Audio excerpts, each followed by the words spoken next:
நமது வாழ்க்கையில் ஒரு பொருள் எவ்வளவு அத்தியாவசியம் என்று தெரிந்து கொள்ள வேண்டும் என்றால் அந்த பொருள் இல்லாத ஒரு உலகத்தை நாம் கற்பனை செய்து பார்த்தால் போதும்.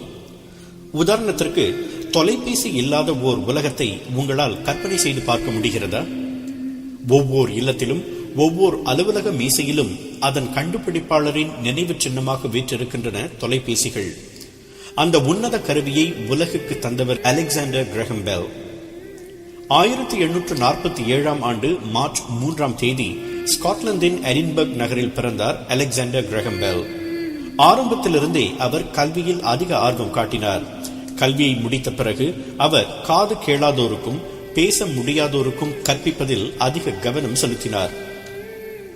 1870 கனடாவுக்கு சென்ற பெல் அங்கும் காது கேளாதோருக்கும் பேச முடியாதோருக்கும் கற்பித்தார். பின்னர் அமெரிக்காவிற்கு குடிபெயர்ந்த அவர் அங்கு அவர்களுக்காக சிறப்பு பள்ளி ஒன்றை நிறுவினார். 1873 பாஸ்டன் பல்கலைக்கழகத்தில் அவருக்கு பேராசிரியர் தகுதி கிடைத்தது. அறிவியல் ஆராய்ச்சிகளில் ஆர்வம் கொண்டிருந்த பெல் தனது ஓய்வு நேரங்களில் ஏதாவது சோதனை செய்து கொண்டே இருப்பார்.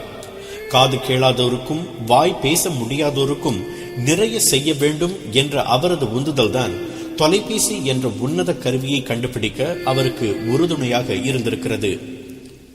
ஒருவர் பேசுவதை மின் சக்தி மூலம் இன்னொரு இடத்திற்கு கொண்டு செல்ல முடியுமா என்று அவர் ஆராய தொடங்கினார். தனது உதவியாளர் வாட்சன் என்பவருடன் பெல் சோதனைகளில் ஈடுபட்டார். பெல் வீட்டின் மேல் அறையிலும் வாட்சன் கீழ் அறையிலும் இருந்து கொண்டு கம்பி வழி ஒருவர் இன்னொருவருடன் பேச முடியுமா என்று பல்வேறு சோதனைகளை செய்து பார்த்தனர்.